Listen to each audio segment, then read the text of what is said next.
donner une autre méthode pour montrer que le sub de a est égal à racine de 2, où a est l'ensemble des rationnels positifs de carré strictement inférieur à 2.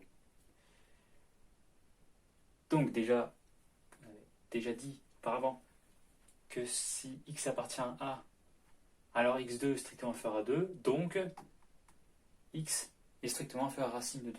Par conséquent, racine 2 majeur a. L'idée maintenant, ça va être de montrer qu'il existe une suite. Existe-t-il une suite xn d'éléments de a qui tend vers racine de 2? Est-ce que c'est le cas? Pour ce faire, on peut se dire, racine de 2, qu'est-ce que c'est?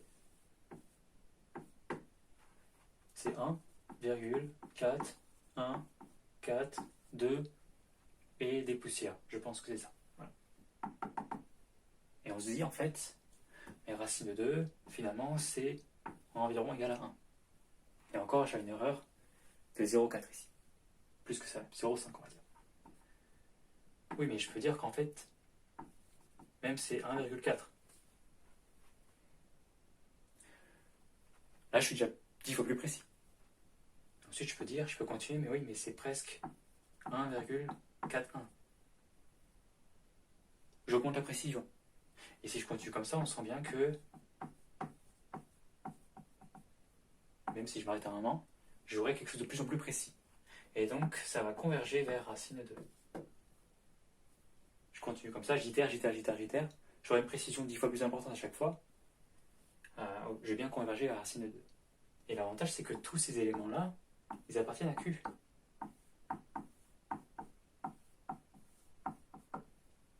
Donc le développement décimal me permet, comme ça, si je regarde décimale après décimale, je vais pouvoir déterminer une suite d'éléments de Q qui va converger vers racine de 2.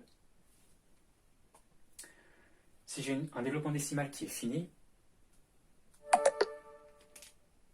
mon nombre il est rationnel. S'il est périodique à partir d'un certain rang, il est également rationnel. D'ailleurs, c'est une caractérisation des nombres rationnels. Mais là, j'ai carrément un développement décimal qui est fini. Donc, il est rationnel. Ok. Donc, l'idée, ce serait de montrer que cette suite-là vérifie bien les hypothèses demandées. Mais maintenant, quelle est cette suite-là? En fait,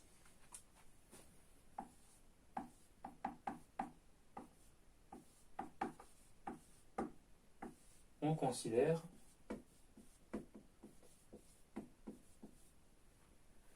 xn qui vaut quoi? Ça va valoir la somme pour k allant de 0 à n de 10 puissance k, plutôt 10 puissance moins k, partie entière de 10 puissance k racine de 2. En effet, là j'ai mon racine de 2. Si je regarde la partie entière de racine de 2, ça fera 1. Le premier terme sera égal à 1. Le deuxième terme, c'est 10 puissance k fois racine 2, c'est-à-dire 14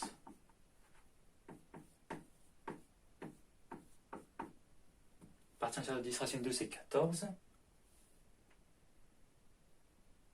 Donc en fait, oui, non, ce ne sera pas la somme, mais simplement cette quantité-ci. Voilà. 10 puissance moins k fois partie entière de 10 puissance k racine de 2.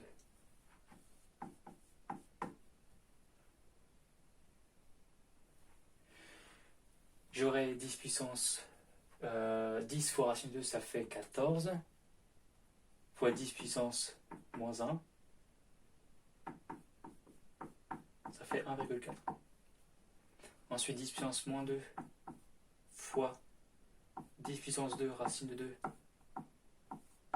ça fait 10 puissance moins 2 fois 1,4, 1 fois 10 puissance 2, c'est-à-dire 141. Je prends la partie entière. Donc ça vaut 1,41. J'ai bien le développement décimal de cette manière-là. Donc xn égale 10 puissance moins k fois un nombre entier, ça appartient donc à q. 10 puissance moins q appartient à q, fois un élément entier par même. Q étant un anneau, ça fait donc un élément de q. Et ainsi, il suffirait de montrer que xn appartient à A. Donc déjà, xn est positif. Puisque racine de est positif, 10 puissance k sera positif. Donc c'est 10 puissance moins n. 10 puissance n racine de 2, voilà. Positif, tout est positif, donc ça c'est positif, aucun problème. Et ensuite, il faut montrer que xn est strictement inférieur à racine de 2. Donc, xn c'est 10 puissance moins n partie entière de 10 puissance n racine de 2. C'est donc inférieur ou égal à 10 puissance moins n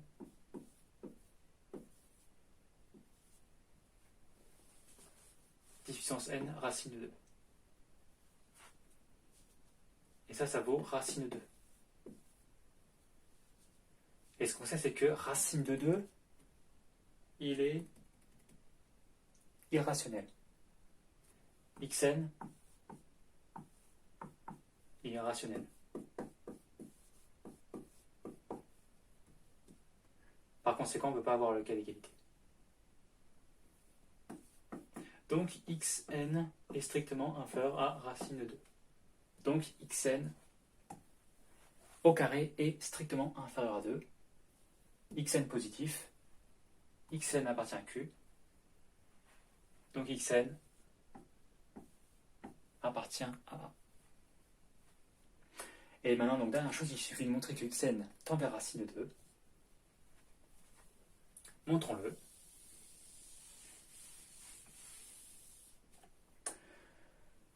Bah, 10 puissance n fois racine de 2 en partie entière, on a une bonne approximation de ce nombre-là. C'est compris entre 10 puissance n racine de 2, même je sais que c'est strictement compris, et 10 puissance n racine de 2 moins 1. Là, en revanche, c'est tout le temps strictement compris. Strictement plus grand. Ok, donc ça veut dire que je multiplie par 10 puissance moins n, qui est positif. Ça fait donc racine de 2 moins 10 puissance moins n, qui est strictement inférieur à xn, qui est inférieur ou égal, encore une fois, on sait que c'est strictement inférieur, à racine de 2. J'ai multiplié par 10 puissance moins n. Donc, xn moins racine de 2, c'est inférieur à 0. Et c'est strictement plus grand que moins 10 puissance moins n. Donc, le module, il est strictement inférieur à 10 puissance moins n, qui tend, 10 puissance moins n, c'est 1 sur 10 puissance n,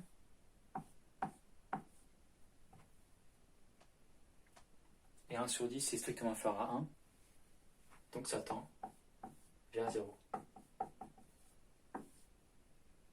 Donc,